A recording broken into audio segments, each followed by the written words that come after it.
southeastern Washington County and east central Georgia, northeastern Johnson County and east central Georgia, south central Jefferson County and east central Georgia, until 6:15 p.m. Eastern Daylight Time. At 5:34 p.m. Eastern Daylight Time, a severe thunderstorm was located over Donovan, or near Wrightsville, moving northeast at 15 miles per hour. The following hazards are expected: 60 miles per hour wind gusts and quarter-size hail. Source: radar indicated.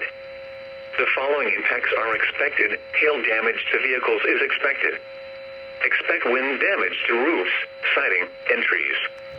Locations impacted include Wrightsville, Wadley, DeVisboro, Harrison, Bartow, Ridgeville, Moxley, Donovan, New Home, and Pringle.